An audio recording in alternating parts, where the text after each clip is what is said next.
자, 여러분 안녕하세요. 자, YBN 공무원 영어 담당 김태형쌤입니다. 자, 오늘은 이제 여러분들이 이 공무원 시험 합격을 위해서 이런 이제 마지막 이 관문이죠. 영어 독해 10개 지문하고 국어 비문학 10개 지문, 이것을 어떻게 정복을 해야 여러분 합격권 점수에 도달할 수 있을까요?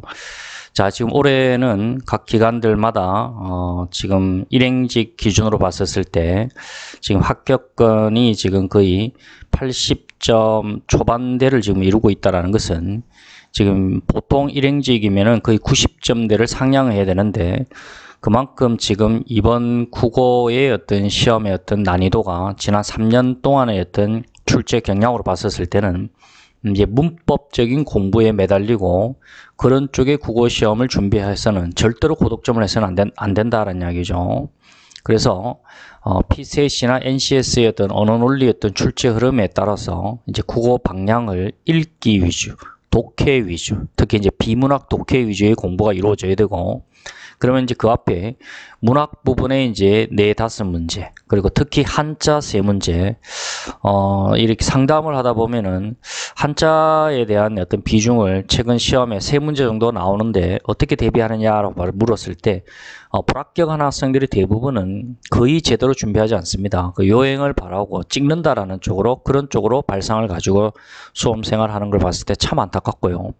합격권에 이르는 분들은 거의 탄탄하게 고사성어부터 시작해서 한자의 부수를 통해서 전체 기출 패턴을 다 익힌다라는 그런 어떤 방향성을 잡아야지만 국어 고득점이 이루어질 수 있고, 그리고 이제 3년 동안의 어떤 출제 흐름이 영어 독해 10개 지문과 국어 이 지문 비문학의 10개 지문을 같은 방향선상에서 공부를 하셔야 된다는 이야기고, 그리고 그런 방향선상의 공부가 강의만 열심히 듣고 수동적 학습으로는 안 된다는 이야기죠.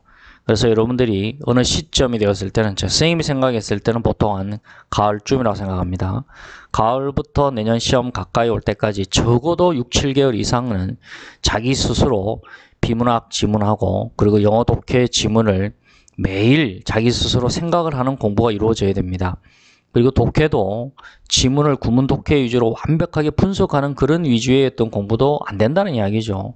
여러분들이 첫 페이지에서는 어휘와 문법 그리고 생활영어 얼마나 즐거웠겠습니까? 하지만 결국 뒷페이지로 가서서 합격적 점수가 이제 결정이 나는 것이죠. 자, 선생님은 YBM 지금 올해 딱 이제 5년째 강의가 되었네요. YBM에 와서 논리 독해라는 것을 어떻게 해야 되느냐라는 것을 전달하게 되었습니다. 영어 독해를 위주로 해서 그리고 합격권에 도달한 학생들에게 이 비문학 독해 방식까지 전달했습니다. 그 비문학 독해 방식을 전달할 수 있었던 것은 선생님이 문학인이기 때문에 누구보다 글을 갖다가 제대로 읽어낼 줄 알고, 그 글을 어떻게 출제자들이 이 흐름을 바로 수험생들이 읽어내는 그런 방향성을 알고 있었기 때문에 그래서 제대로 가르침을 전달할 수 있었던 것 같습니다. 자, 어쨌든 5년 동안 평균 합격률 80%가 나올 수 있었던 것은 바로 이것이었습니다. 영어 독해, 논리 독해, 그리고 국어 비문학의 제대로 된 독해 방식. 그것이 결국은 피셋과 NCS 언어 논리의 최근 흐름을 정확하게 잘 전복을 시켰다는 이야기죠. 일반적인 과거 국어의 어떤 그 강의 방식이라든가 여러분들 수업을 듣는 방식이 거의 다 문법 위주였지 않습니까?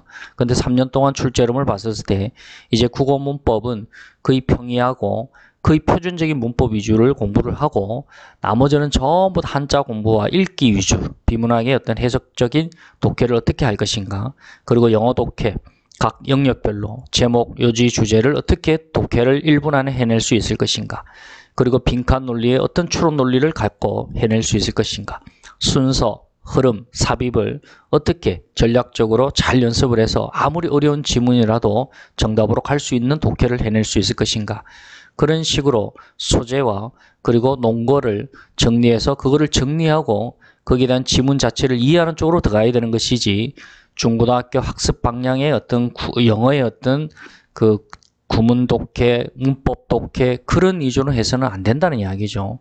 그래서 5년간 합격률 80%를 만들어낸 이제는 입증된 강의가 되었기 때문에 이제 YBM에서는 이제 김태동의 논리 독해가 하나의 대명사, 정량화된 합격 논리 독해로 자리 잡게 된 것 같습니다.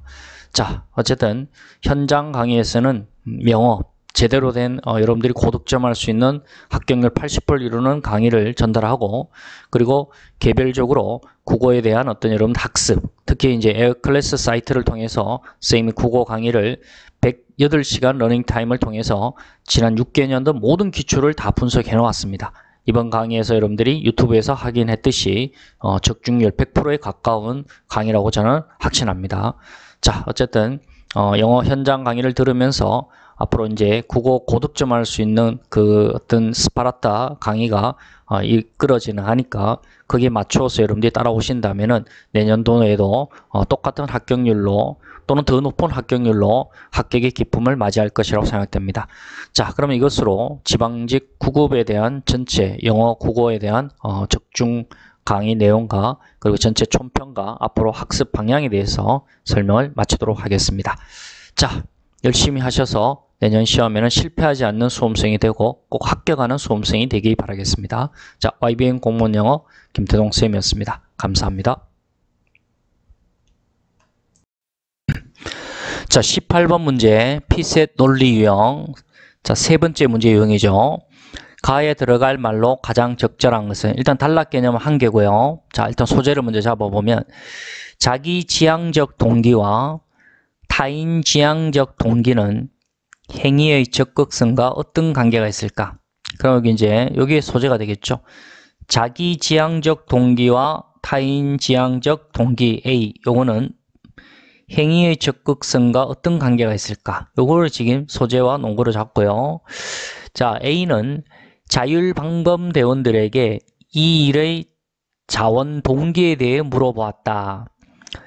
자기 지향적 동기만 말한 사람과 이 부분을 지금 번호 체제로 분류를 시켜야 됩니다. 1번. 그 다음 타인 지향적 동기만 말한 사람, 이게 2번이고요. 그 다음 그리고 둘 다 말한 사람, 자기 지향적 동기 더하기 타인 지향적 동기, 이게 이제 둘 다 말한 사람, 이게 이제 3번이 되는 것이죠.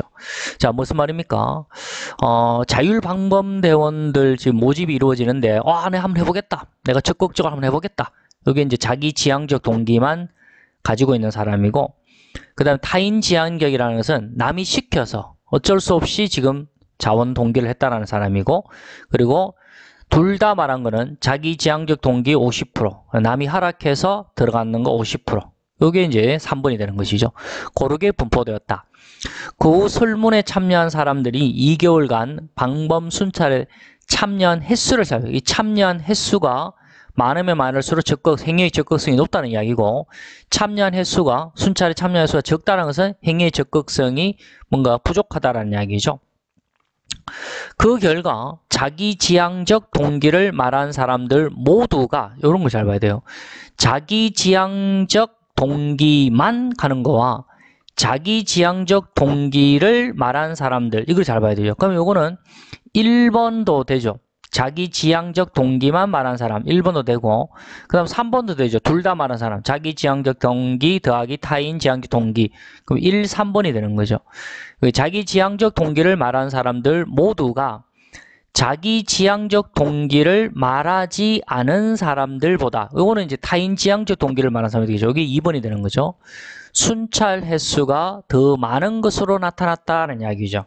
그럼 이런 말이 되죠. 기호 체계를 하면은 1번 자기 지향적 동기만 말한 사람, 그 다음에 3번 자기 지향적 동기 더하기 타인 지향적 동기, 1, 3번이 2번 타인 지향적 동기만 말한 사람들보다 더 행위의 적극성이 더 높더라는 이야기죠. 자, 그 다음에 이제 수험생들이 제일 많이 틀렸던 부분이 이 마지막 독해를 잘못해서 여기에 많이 헷갈렸을 거라 생각됩니다. 자, 이 부분 잘 보세요. 굉장히 중요합니다, 이 부분. 그리고 전자 중, 이 전자는 바로 이 부분을 말합니다. 1, 3번. 이게 전자가 되고, 앞에서 말한 내용 2번이 바로 이게 후자가 되는 거죠. 정확하게 해야 된다는 이야기죠. 자, 가볼까요, 그러면? 그리고 전자 중, 그 전자라는 것은 이 부분을 말하죠. 1, 3번, 이게 전자고, 2번 이게 후자가 되죠. 앞에 설명한 걸 말하니까. 그러면 전자 중 하는 것은 1번, 3번 중, 요거 두 개 중에서 타인지향적 동기를 말한 사람들이 순차례. 그러면 1, 3번 중에서 타인지향적 동기를 말한 사람은 누구겠습니까? 3번이죠. 자기지향적 동기 더하기 타인지향적 동기고 1번은 자기지향적 동기만 말한 사람이죠. 그래서 타인지향적 동기를 말한 사람들 순차례 수가 여기 이제 3번이죠. 그렇지 않은 사람은 앞에 1, 3번 중에서 1번을 말하는 거죠. 자기지향적 동기만 말하는 사람을 말하는 거죠. 그래서 전자 중 1, 3번 중에서는 이 3번이 바로 1번보다 바로 이 지금 바로 이 순차례 수가 더 많은 것으로 나타나는 것은 더 적극성, 행위의 적극성을 보였다는 이야기죠. 자, 그러면 이제 요 두 개를 이제 마지막 요약을 해야 되겠죠.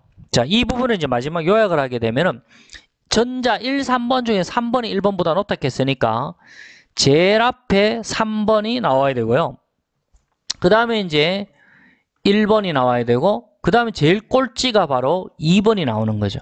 그러니까 3번 자기지향적 더하기 타인지향적 동기가 합쳐진 사람이 적극성이 가장 높고 그리고 그 다음에 이제 자기지향적 동기만 말한 사람이고 그 다음에 이제 제일 꼴찌 바로 타인지향적 남이 하락해서 바로 자율방범대원에 지원한 사람 요 사람이 적극성이 가장 낮다고 보는 거죠. 이거 지금 최종 요약한 부분을 가지고 선지에 지금 대입을 시켜봐야 된다는 이야기죠. 그럼 1번 보면 자기지향적 동기만 가진 사람은 그럼 요 1번이죠. 타인지향적 동기만 가진 사람 2번이죠. 요 사람보다 행위 적극성이 지금 더 높게 나타나고 있죠. 정답 1번이고 2번은 한번 볼까요? 타인지향적 동기를 가진 사람은 두 가지가 있죠. 바로 3번 자기지향적 동기 더하기 타인지향적 여기가 볼 수 있고 또는 2번 타인지향적 동기만 가진 사람 요거 2번도 볼 수 있는 것이죠. 이 사람이 자기지향적 동기도 두 개죠. 3번이 될 수도 1번이 될 수 있죠. 근데 여기서 보면 타인지향적 동기를 가진 사람은 자기지향적 동기를 가진 사람보다 행위 적극성이 높다 했는데 이 부분에서 걸려들었죠. 이 부분에서 설명이 안 맞죠. 여기서는 보면은 2번은 무조건 지금 꼴찌이기 때문에 타인지향적 동기를 가진 사람이 자기지향적 동기를 가진 사람보다 행위 적극성이 높다고 말하면 안 되는 거죠. 여기서는 2번은 무조건 꼴찌이기 때문에 1, 2번에 비교했을 때 여기서 설명이 어긋나게 되는 것이죠. 그래서 안 되고 3, 4에서는 자기지향적 동기는 행위 적극성에 긍정 영향을 주기도 하지만 부정적 영향을 준다. 4번 자기지향적 동기 행위의 적극성에 긍정 영향을 주는 경우에 타인지향적 동기는 부정적 영향을 준다. 이거는 지금 논점이란 이야기죠. 지금 여기서 행위의 적극성 부분만 지금 논할 이야기지 뭐 부정적 영향을 준다는 것은 지금 이 글에 설명이 안 됐기 때문에 이거 살펴볼 이유가 없습니다. 그래서 최종 정답은 1번이 답이 되는 겁니다. 자, 요 마지막 세 줄 부분을 정확하게 해석해내는 게 중요했습니다.